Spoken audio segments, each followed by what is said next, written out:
এবার শক্তিশালী স্কোয়াড ঘোষণা করলো বিসিবি। ওপেনিং এ তামিম, লিটন, ওয়ান ডাউনে সাইফ আর 4 নম্বরে ইমন, বোলিং এ মুস্তাফিজ, শরীফুল, তাসকিনরা, স্পিনে মাহেদী, নাসুম, রিশাদরা। অদম্য বাংলাদেশ টি-20 টুর্নামেন্টে লিটন কুমার দাসের দলের 13 জনই বিশ্বকাপ স্কোয়াডের খেলোয়াড়। কারা আছেন তার দলে তা নিয়ে থাকছে প্রতিবেদন।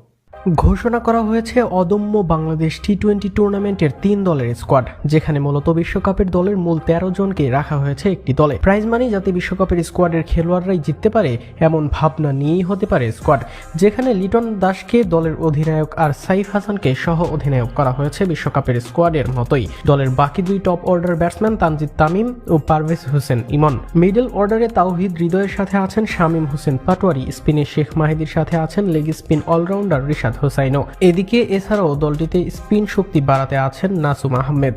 পেস বোলিংয়ে বেশ শক্তিশালী বিশ্বকাপ স্কোয়াডে থাকা 4 পেসার মুস্তাফিজুর রহমান, তানজিম সাকিবের সাথে তাসকিন আহমেদ ও শরীফুলকে নিয়ে করা হয়েছে 13 জনের স্কোয়াড। বিশ্বকাপে 15 জনের স্কোয়াড থেকে শুধুমাত্র সাইফুদ্দিন ও নুরুল হাসান সোহানকে দেওয়া হয়েছে শান্তর দুর্বার একাদশে। অদম্য বাংলাদেশ টি-20 কাপে প্রথমবারের মতো চালু করা হচ্ছে ইম্প্যাক্ট প্লেয়ার কনসেপ্ট, যে ম্যাচ চলাকালীন কৌশলগত সিদ্ধান্তে নতুন মাত্রা যোগ করবে বলে আশা করছে বিসিবি। টুর্নামেন্টের সব ম্যাচই অনুষ্ঠিত হবে ঢাকার শেরেবাংলা জাতীয় ক্রিকেট স্টেডিয়ামে। ম্যাচগুলো অনুষ্ঠিত হবে 5, 6 ও 7 ফেব্রুয়ারি, আর 9 ফেব্রুয়ারি অনুষ্ঠিত হবে ফাইনাল। দর্শকদের জন্য প্রতিদিনই থাকছে বাড়তি আকর্ষণ। বিকেল 4টা থেকে সাংস্কৃতিক অনুষ্ঠান, এরপর সন্ধ্যা 6টায় শুরু হবে ম্যাচ।